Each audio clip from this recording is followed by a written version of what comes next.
Welcome to Tech Bytes and News, your daily roundup of articles featured in Hacker News. Today, we're diving into a fascinating update from the Dart team regarding their decision to halt development on Dart macros and their future plans. It's a pretty big deal, so let's get right into it. Absolutely. I've been following the Dart macro story for a while now, and this announcement is certainly unexpected. What's the core reason behind abandoning macro development? Essentially, they hit a wall. Despite significant investment and overcoming numerous technical hurdles, new challenges kept emerging. They just weren't seeing a path to a high-quality, performant macro system anytime soon. The opportunity cost, the other features they could be developing, became too significant to ignore. So it wasn't a failure of the idea, but a failure to meet their performance goals within a reasonable time frame? That's a crucial distinction. Precisely. They aimed for deep semantic introspection at compile time, which, while powerful, introduced substantial compile time costs. This negatively impacted both editing features like static analysis and code completion, and, critically, incremental compilation, a cornerstone of Dart's hot reload. Right, the hot reload is a killer feature for Dart's developer experience. Compromising that would be a major setback. Exactly. They felt the current implementation regressed developer experience too much, and weren't confident in resolving these issues quickly. So, a tough but pragmatic decision was made. So what's the plan now? Are they just abandoning metaprogramming altogether? Oh no, not at all.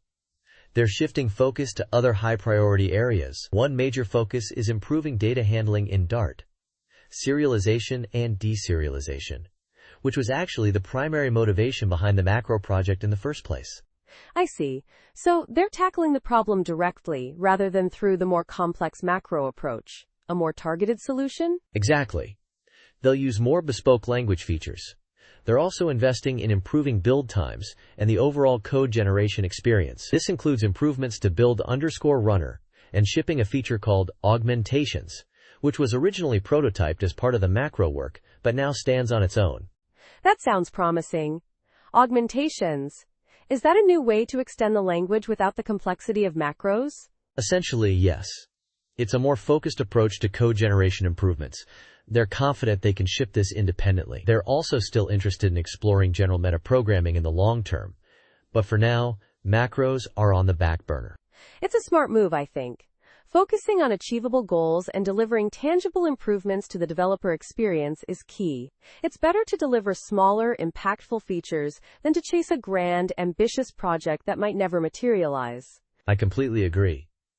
It shows a responsible approach to development, prioritizing what's feasible and beneficial for the community. They acknowledge the disappointment this might cause, but emphasize their commitment to improving Dart in other ways. And they thank the community for their contributions and feedback. A nice touch.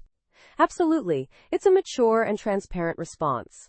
This whole situation highlights the challenges of ambitious language features and the importance of pragmatic decision-making in software development. A valuable lesson for everyone. Indeed. And that's all the time we have for today's Tech Bytes and News. Thanks for tuning in, and we'll see you next time for another dose of tech news and insightful discussions. Goodbye. Bye-bye.